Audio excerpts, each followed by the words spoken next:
My normal day is I start out, I leave home, I go to my studio, and I have breakfast. It's usually very early, it's usually dark.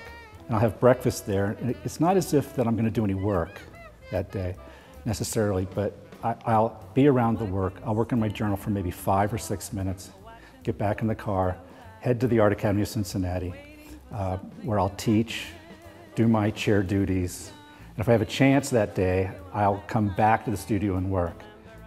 It's been very difficult for me over the years, and maybe in the last 10 years I've finally gotten this, is that I can take a hat off, I can put a hat on. When my studio door closes behind me and I take off my hat of being teacher, mentor, I become an artist, and that transition used to last about half an hour. Now it's instantaneous. I don't know what any of this is going to look like when I start. I have no idea whatsoever. As a matter of fact, most of them start with a series of wrong marks to react against. You put something down, you go, oh, well, that ain't it, kid. Get rid of that. So you paint that out, you move it, you move it, you move it. Things get moved here, here, here, here. And finally, when you're only moving things just slightly, or it's a kind of soft green, but it's not the right soft green, then you know that things are starting to click into place like a puzzle, at least that's what your mind is looking like at that moment.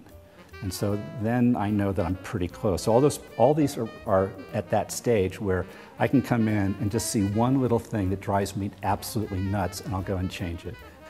I'm very interested in what it feels like for the eye to bounce around in all this color and to feel kind of, whoa, like, one glass of wine too many. I don't know what it is, but it's that feeling of kind of being slightly overwhelmed. And I think a lot of people get turned off by my work in terms of it's just too much, but if you give it a few minutes, you start to discover a lot of things. You start to discover a lot of relationships that you didn't see before. And I'm hoping that the pieces kind of peel back and you discover things over time that you didn't see. And those relationships are calculated as well as being spontaneous. So I'm hoping that there's some kind of combination there, some kind of salad, some kind of paella of experience that people can get at, because that's certainly what I'm interested in.